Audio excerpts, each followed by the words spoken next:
Thaddeus Cleveland is a retired Border Patrol agent and the current sheriff in Terrell County in Texas. And Nelson Bolito is the chairman of the Border Commerce and Security Council, and they both join me now. So ICE arrested 8 people from Tajikistan with suspected ties to ISIS-K as part of a coordinated sting operation in New York, Philly, and L.A. The FBI also says one of the 8 people crossed into San Diego and has been here for 6 months. So, Sheriff, I mean, it's got to be incredibly frustrating for law enforcement and Border Patrol to be handcuffed by Biden's policies and have, illegal aliens wandering about, and you know nothing about them or their background. Rob, thanks for having me back. And first and foremost, this isn't surprising. Look, the last 3.5 years, with the millions of people we have allowed into this country without proper vetting, and when we say without proper vetting, that's not on the backs of the Border Patrol. They're doing what they can. They're processing what they can. ICE is doing what they can, but we have seen such an increase in activity, record levels of increase, that, we're not able to properly vet these people. And then the other side of the coin is we simply don't know who these people are because many of the countries where they're coming from, they don't keep biographical information or criminal history information like we do here in the United States. So, our backs are up against the wall with this. It's like, a college kid going to a bar and the bouncer says, "Let me see your ID." And he's like, "Well, I have none." "Well, do you swear that you're 21? "Yes." "Come on in." It's so insane. We also learned Friday about President Biden likely soon announcing a new effort to allow illegal aliens to obtain legal status if they're currently married to a U.S. citizen. So, Nelson, the president seems to forget that a lot of these illegals are completely unvetted, probably not even in love, but that's another story. How unsafe is this?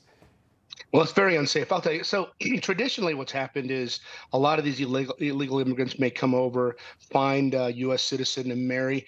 Some of them is, like you say, it's that of love, and some of them is that of a convenience. And there has been many, many documented cases, tens of thousands of documented cases over the last few years where it's been known that these families have an arrangement of marriage once they get a document, a legal document, a number of years, and then they separate because it really was more of a convenience marriage. But to your point and to the sheriff's point, the vetting has to continue, and it has to be doing a better job. The Border Patrol is doing everything they can. You're right. ICE is doing everything they can. But the sharing of information and why we're not holding these people at the border till we have more information is the issue that you have. The other problem is that I always say is, what about the folks that we don't know that are here? Yeah. We knew these 8 ISIS people were here, and we knew we can track them down. But how many other ISIS people or other terrorists that may be in this country that have gotten in through the southern and certainly the northern border of the United States? We know that 20% of the people that come over, on top of everything else that we have encounters with, are what they call gotaways. So that's the real fear here, is the people that we don't know and we can never track down, no matter what watch list they may appear on. So, Sheriff, since you were a Border Patrol agent in the past, if somebody shows up and they don't have ID, and they're trying to question them or find out who they are, nothing's popping up in the computer, and they have a little card that says, "I am afraid," what do we do? Well, we have our processes and procedures in U.S. Border Patrol. If someone has a credible fear claim, then us as Border Patrol agents, or we as Border Patrol agents, we can't adjudicate those claims. We have to forward them on to the appropriate people within DHS, CIS, and let them adjudicate those claims. But again, if you look back under the Trump administration, when we had all the people coming to the United States claiming credible fear and other asylum